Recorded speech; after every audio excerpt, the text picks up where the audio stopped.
जी इस ज़माना अलग हो गया है कि भगवान से भी लेन देन का मामला चल रहा है कि आप मेरा ये काम कर दो तो ये हो जाएगा, और काम एक भी नहीं हुआ तो भगवान बदल ले कि वही कहीं और माथा टेकते हैं, यहाँ तो काम हो नहीं रहा। तो ये भक्ति नहीं होती। तो एक तो जो परसेप्शन भक्ति का बन गया है कि भजन कीर्तन पूजा पाठ कर लिया और भक्ति हो गई। भक्ति का असल मीनिंग है सरेंडर, समर्पण। और समर्पण व्यक्ति कब करता है? जब पहला चीज विश्वास होता है कि वो जो भी करता है वो सही करता है। मुझसे कई बार लोग पूछते हैं कि आप बहुत ज़्यादा डिप्रेशन में नहीं जाते, या कोई आपने सब कुछ देखा है, चाहे स्ट्रगल है, इंसल्ट है, रिजेक्शन है, हर फील्ड में हर चीज़ होती है। अगर आप आगे बढ़ रहे हैं, कोई पोजीशन पे जाने की कोशिश करें तो आपको इनका सामना करना पड़ेगा।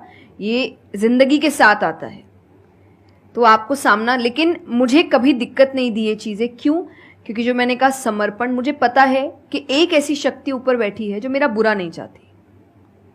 तो कई बार बुरी चीज़ें भी मेरी जिंदगी में हो रही है, मुझे पता है वो मेरे अच्छे के लिए है क्योंकि वो कर रहा है। तो ये समर्पण, ये भक्ति है। तो ये आपको हारने नहीं देती। क्यों हारेंगे आप? क्योंकि आपको पता है ना कि वो हारने देगा नहीं। तो आप अपने आप गिरे, आप फिर उठेंगे कि नहीं भाई अभी गिरना शायद जरूरी होगा, उसका इशारा है, इसीलिए चलो फिर उठते हैं, फिर आगे बढ़ते हैं। तो अर्जुन ने भी जब समर्पण की बात गीता जी में आती है तो कई लोग कहते हैं कि धर्म का मतलब होता है अंधविश्वास। नहीं, क्योंकि अगर अंधविश्वास होता, अंधविश्वास में क्वेश्चन करना अलाउड नहीं होता आपको। गीता अगर सिर्फ भगवान की बात होती तो 2 पन्ने में खत्म हो गई होती। ये दोनों के बीच की बात है जिसमें अर्जुन ये जानते हुए कि सामने कौन खड़ा है, क्वेश्चन करने के तो कोई सवाल ही नहीं था वहां पर कि भगवान लड़ने बोल रहा है, क्या क्वेश्चन करना, पर उसने कंटिन्यूअसली क्वेश्चंस किए हैं। पर उसका भी नाम आया था समर्पण, कि वो समर्पित होकर क्वेश्चन कर रहा था कि ये जो खड़ा है ये मेरे हर सवाल का जवाब जानता है, ये मुझसे कभी कुछ गलत काम नहीं कराएगा। लेकिन इसका मतलब ये नहीं कि मैं अपनी जिज्ञासा बाहर नहीं निकालूंगा, मैं अपने क्वेश्चंस पूछूंगा। तो भक्ति का अर्थ यही होता है कि पहला निष्काम होता है। क्या फायदा मत ढूंढिए कि मेरा काम नहीं हुआ तो भगवान है ही नहीं। भाई भगवान कहाँ है? भगवान होते तो ऐसा होता क्या? वो तो इंसान है इसीलिए ऐसे हो रहे काम।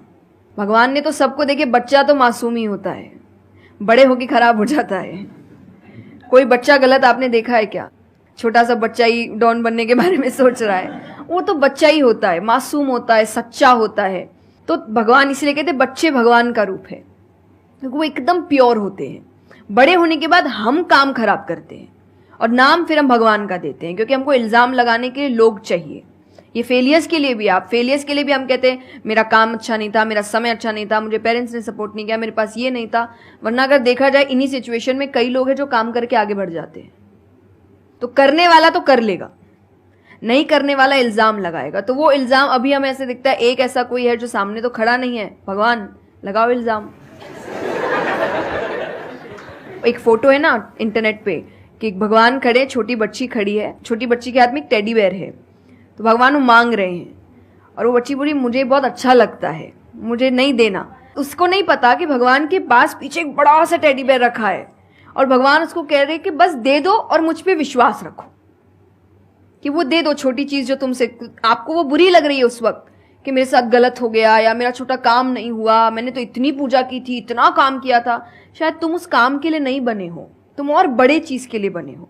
तो निष्काम क्या है कि आपकी भक्ति निष्काम है, स्वार्थ से नहीं बनी है, तो भक्ति आगे बढ़ेगी। दूसरा सरेंडर, कि मेरे हर सवाल का उत्तर सिर्फ उसके पास है।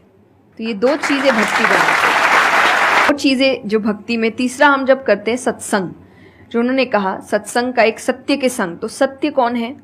जब हम शास्त्रों में देखते हैं सबसे पहला श्लोक जो श्रीमद् भागवत में आता है वो भगवान का स्वरूप बता रहा है। उसमें है सच्चिदानंद रूपाय। सच्चिदानंद का मतलब होता है 3 चीजें मिलकर बनती है, वो है सत, चित और आनंद। जो ये 3 चीजों को जीवन में समझ लेगा सही से, उसने भगवान को समझ लिया, क्योंकि भगवान का रूप ही सच्चिदानंद है। तो सबसे पहला है सच, जो कहा गया सच की राह पर चलो। जो हम ये एक्चुअली आपने एग्जैक्ट वर्ड उस वक्त बोले, मैं अपनी कथा में भी कहती हूँ कि आजकल हम इतनी छोटी छोटी बातों पे झूठ बोलते हैं कि हम किसी से मिलने जा रहे हैं और हम घर से भी नहीं निकले, अरे 5 मिनट, अरे सिग्नल पे खड़ा हूँ, अरे बस पहुंच गया, अरे क्या हो गया। वो 2 बातें तो सुनाएगा ना सिर्फ कि तुम समय लेकर नहीं आए, पर हम इतनी इतनी सी बातों में झूठ बोल रहे हैं। ये हमें लगता है कि कोई बड़ी बात नहीं, पर ये बहुत बड़ी बात है।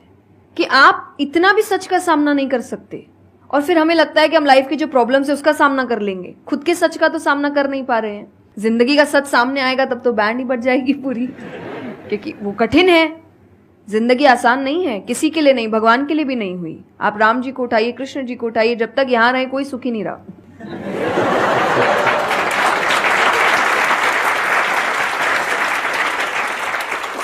तो सुखी तो कोई नहीं रहा यहां पर। आपको सुख खुद ढूंढना पड़ता है, आपको अपना जीवन खुद निकालना पड़ता है अपने चॉइसेस को लेकर। तो इसीलिए पहला सत है, दूसरा चित है, अवेयरनेस।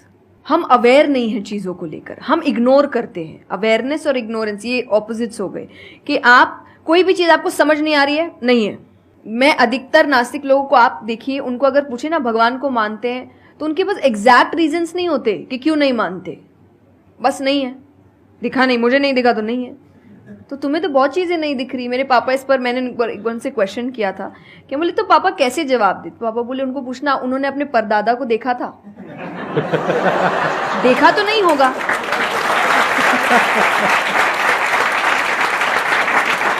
सुना है, दादा से सुना है, पापा से सुना है कि थे, मैंने तो नहीं देखा, तो मैं बोल दूं वो थे ही नहीं। कुछ तो सच्चाई होगी, उसको ढूंढने की कोशिश करो।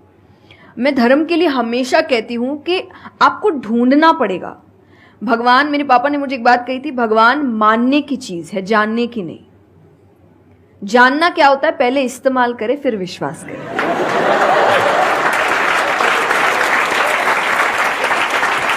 कि पहले देखेंगे है कि नहीं है, फिर बताएंगे। तो वो तो भगवान है, वो कहेंगे देख मैं भी घुमाता हूं। वो भगवान है भाई। उनको अगर आप बोलोगे कि मेरे सामने आ, मुझे दिखा तू है कि नहीं, तो बोलेंगे घूम, नहीं दिखाता, कभी नहीं हुई, नहीं जा। तो भगवान मानने की चीज है, मानो वो अपने आप जना देंगे वो कहां है। तो भगवान के लिए माना गया कि पहले आपको मानना पड़ता है, दैट इज सरेंडर, कि मैं मानता हूं, मैं इसीलिए पढ़ रहा हूं। अधिकतर लोग अभी पढ़ क्यों रहे हैं, जान क्यों रहे, गलत साबित करने के लिए। और दुनिया के लिए भी, आप किसी भी चीज को जानने की कोशिश करो तो सिर्फ एक खाली दिमाग से जानने की कोशिश करो, अपने दिमाग से नहीं कि मुझे गलत साबित करना इसीलिए पढ़ता हूं चलो। तो फिर आपका दिमाग सीधा उस गलत बात पे ही जाएगा कि देखो मैंने तो बोला ही था गलत है। और उसके आसपास कितनी अच्छी बातें लिखी होगी आप देखेंगे नहीं, पर आपको जो बस साबित करना है, आप उस लोग सुनते भी आजकल इसीलिए हैं।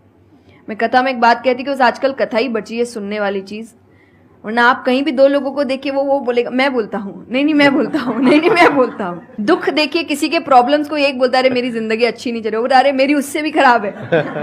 आप किसी से मदद भी कहाँ मांगेंगे कि वो एक दुख सुनाओ वो 4 सुनाता है, तो क्या ही मदद मांगे कि तो मेरे से दुखी है, तू मेरे से और 500 रुपए रख भाई। ये तो लोग हर वक्त कोई सुनना नहीं चाह रहा, और सुन भी रहे हैं तो इसीलिए कि ताकि बस मैं बोल सकूं, कि ये खत्म करे बस जल्दी से, चुप हो ताकि मैं बोलूं। तो ये बंद करिए।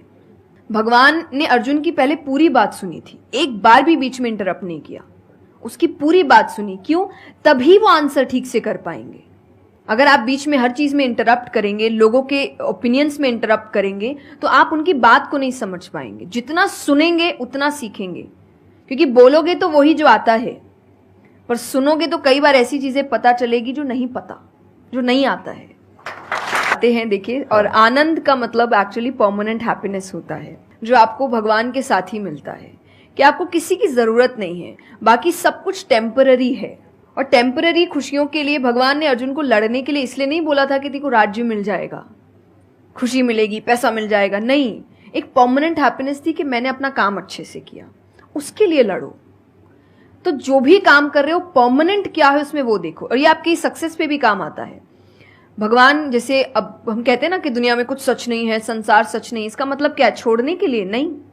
क्या आप पहली चीज, जब दुख आ रहा है तो डिप्रेशन में मत जाओ, क्योंकि आप जानते हो ये भी परमानेंट नहीं है, टेम्पररी है, कल फिर ठीक हो जाएगा। खुशी आ रही है तो घमंड मत करो, ये भी निकल जाएगा, ये पोजीशन भी ज्यादा समय तक रहेगी नहीं, तो उसको रखने के लिए काम करते रहो। तो भगवान हर चीज में कहते बैलेंस्ड रहो, और परमानेंट वो है उसके पीछे भागो। तो आप अपने आप ही जो दिखावे की दुनिया है, करते हम सब है और सब कुछ करना चाहिए लाइफ में, सब एंजॉय करिए, पर अगर उसको जानते हुए करोगे कि परमानेंट नहीं है, तो जैसा मैंने कहा वो यहां जाएगा नहीं। जैसे एक पक्षी है, आप पेड़ पे उसको बैठा दो और फिर जिस ब्रांच पे वो बैठी उसको काटने लगो, और जब तक ब्रांच नहीं गिरेगा वो नहीं हटेगी, क्योंकि उसको ब्रांच पे भरोसा है ही नहीं। उसको पता ये रहेगा ना, उसको अपने पंखों पे है कि वो जैसे ही गिरेगा मैं उड़ जाऊंगी।